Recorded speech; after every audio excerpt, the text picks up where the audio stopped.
Ce sont deux jeunes femmes, deux jeunes avocates qui étaient à la barre ce matin pour plaider au nom de leurs clients qui par hasard sont le plus jeune et le plus vieux des 11 accusés de ce procès, Christophe Romel et Michel Catino.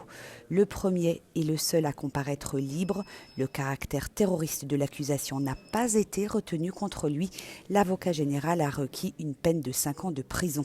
Depuis le 2 septembre, il assiste aux audiences assis sur un strapontin derrière son avocate, Clémence Witt.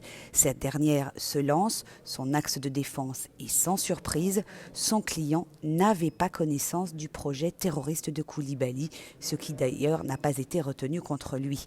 C'était un désœuvré des cités âgé de 20 ans, explique-t-elle. Il s'occupait à rendre des services, notamment à Willy Prévost, autre accusé dans ce procès, à l'époque son meilleur ami. Son rôle est très secondaire, affirme Maître Witt. Certes, il était là lors de l'achat de certains matériels comme les tasers. Certes, il a stocké une partie de ce matériel chez lui. Mais tout ça, c'était à la demande de Prévost, l'un des grands de la cité. Et c'est ça, la vie dans les cités. Les petits rendent des services aux grands sans poser de questions. Romel ne connaissait pas Koulibaly, encore moins ses intentions terroristes. Il n'a jamais été radicalisé. Son avocate met en avant sa réinsertion professionnelle réussie, dit-elle. « Vous n'êtes pas là pour écrire l'histoire, mais pour juger un homme », déclare-t-elle. Et elle demande à la Cour d'éviter à tout prix la réincarcération de son client qui avait été arrêté en mai 2018, puis libéré sous contrôle judiciaire. La deuxième avocate à plaider ce matin, c'est Beryl Brown. Elle représente le doyen des accusés, le Belge Michel Catino, qui depuis le début dort pratiquement tout le temps et semble ne pas très bien savoir ce qu'il fait ici.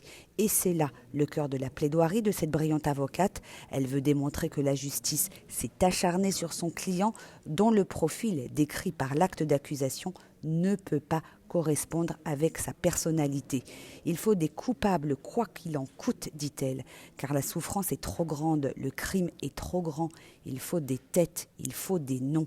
Maître Brown s'attache à démonter point par point les faits reprochés à Catino pour prouver que rien ne tient juridiquement, que son client est très loin de la Syrie, des dunes ensablées du djihad, très loin de toute idéologie radicale, de la politique même, dont il ignore tout, selon son avocate, qui ajoute que l'accusation qui a requis 15 ans de réclusion criminelle contre Catino s'acharne sur lui, lui dont le seul intérêt dans la vie est le jeu et le casino.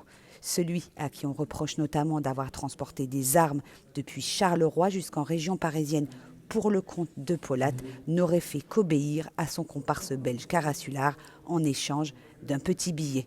Cet après-midi, suite des plaidoiries de la défense avec l'avocat de l'accusé Métine Carassular, le comparse belge justement de Michel Catino.